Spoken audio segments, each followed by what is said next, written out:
Welcome inside the ACU TV Or Studio. I'm Mariah Williams alongside Connor Mullins. Our top stories this week include SGA election results, Film Fest winners, and this weekend's sports recap. This is the Optimist Newscast.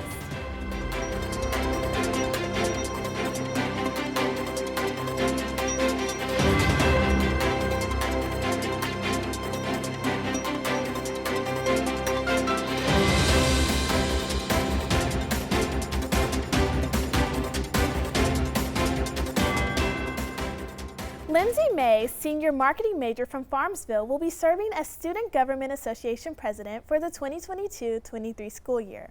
Sky Gill, junior English major from Schwartz, will be serving as vice president. May secured the presidency with 95% of the votes, the rest abstaining. However, the vice president race was much closer, with Sky Gill winning with 59% of the votes over opponent Hayden Poorman, sophomore financial management major from Abilene. The Student Government Association held elections last week, and election results were announced on Friday. The annual Film Fest Gala was back at the Paramount Theater Thursday, and the Optimist Shelby Bird offers a recap of the event. Last Thursday, ACU students, staff, and the Abilene community gathered in the historic Paramount Theater to watch 10 short films that ACU student filmmakers have been working on since October of last semester. Film Fest is an annual tradition at ACU that has been going on since 2005. Historically, it's been held at the Paramount Theater up until 2021, when the COVID-19 pandemic forced Film Fest into the Beaucamp Amphitheater on campus. However, Film Fest was back at the Paramount this year, ready to return to normal. Carrie Johnston, a member of the Film Fest leadership team, said that the move back to the Paramount was exciting for filmmakers and spectators alike. Being back in the Paramount and just being back in that setting was just so rewarding just for me to see, and both setting up the event and just seeing it in the students' faces. You could tell that every single student in there was happy that we were back in the Paramount, even though most of them have never experienced the Film Fest in the Paramount. So it was really exciting to be back and being back into that normal, traditional environment that everybody has come to love and where, honestly, Film Fest deserves to be. 10 different student films competed for awards this year.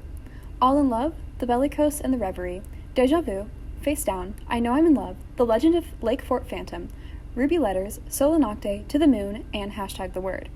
Many of these films were created by students who are participating in Film Fest for the first time. One of these filmmakers was freshman multimedia major Brenna Raffles, who wrote and directed Ruby Letters, which won the award for Best Production Design. Brenna said this about her first Film Fest. Pretty much, I think everyone on the crew, it was our first year, we're all freshmen. And Letty Jane definitely did deserve that award. She worked really, really hard, collected trash in her dorm room for months, definitely put in a lot of effort, and I think all that work and just time that we had spent decorating and set designing, set dressing definitely paid off, and so it was really cool at least getting an award for my film for the first year. The judging panel was made up of film industry professionals who selected the best film in each of the 10 categories. In addition, the People's Choice Award was selected by the audience, who voted for their favorite film during the gala. When the votes were in, the heartfelt romance film Ruby Letters won Best Production Designer. The dance film Sola Nocte took home the People's Choice Award and Best Cinematography, and the animated film To the Moon took Best Producer and Best Sound Designer. The comedic mystery film Face Down absolutely swept awards, taking home Best Picture, Best Director, Best Writer, Best Editor, as well as both Best Actor and Best Actress.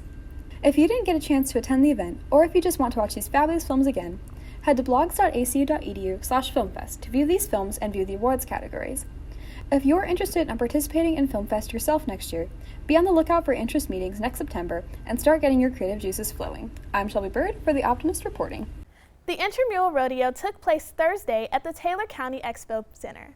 Participation was open to all students regardless of experience level, and students could form a team of 4 or compete individually in the Ruffy competition.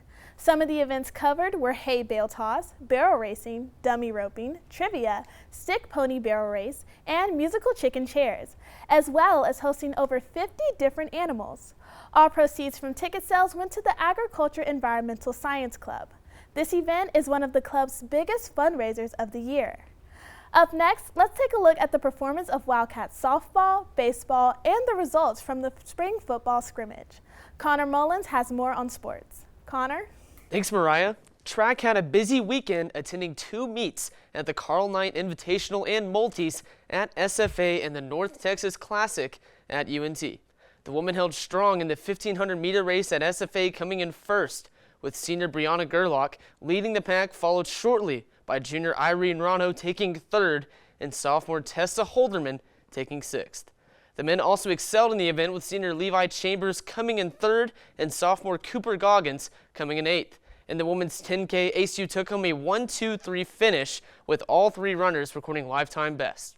The North Texas Classic went just as well for the team, with junior Julia Perry recording a lifetime best in the women's 400 hurdles, giving her 4th place. For the men, junior Ryan Bornmeyer won first in the 400 hurdles, and senior Jimmy Horton finished 7th. The next meet will be this weekend in Walnut, California for the Mount Sac Relays. Football had a spring showcase in which the team highlighted its new additions to the fans. This was the 3rd of 4 spring practices that are open to the public. Instead of treating the showcase like a regular game, the team worked on specific situations such as the 2-minute drill, 3rd and longs, 4th downs, extra points, and more. This was one of new head coach Keith Patterson's first time showing off his team to the public since taking over for previous head coach Adam Dorrell. I didn't spend any time focusing on what's happened prior to me getting here. I wanted to give every young man a clean slate. We just tried to develop a work ethic the first 8 weeks of winter conditioning, which I think we were able to accomplish. ASU softball had an action-packed weekend with WAC foe Lamar Cardinals. The teams went up in a 3-game series with a doubleheader on Saturday, with a matchup on Friday evening ending in a 6-3 Wildcats win.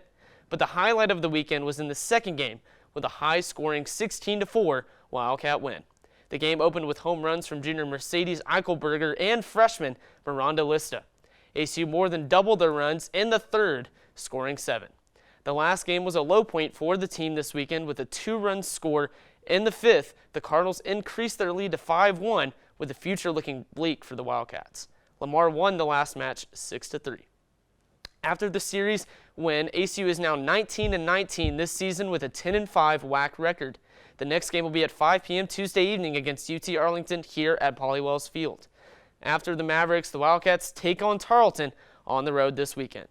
Baseball went up against the Sam Houston Bearcats in what would turn out to be a make-or-break matchup between the 2 WAC Southwest Division teams. Sam Houston took a 12-8 win in the first game, and things continued to worsen for the Wildcats over the weekend. The second game was mercy ruled 21-0 in the biggest score differential this season. Head coach Rick McCarty was thrown out of the matchup after arguing with the umpire on a double play call.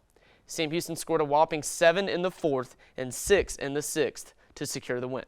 The final game saw an 11-8 loss for the Wildcats, and the Wildcats had managed to hold off Sam Houston but couldn't finish out the win as Sam Houston scored 8 runs in the 6th and 8th innings, giving them the win as they held ASU scoreless after the 4th. The Wildcats sit at a 15-17 overall record and a 7-8 WAC record. The next game will be at 6:05 p.m. Tuesday evening against the UT Arlington Mavericks at Crutcher Scott Field. It is going to be broadcast live on ESPN+. Following the Mavericks, the Wildcats hit the road for a 3-game series this weekend at Fresno State. That's all for sports. I'm Connor Mullins. And I'm Mariah Williams. Thanks for tuning in, and we'll see you next week.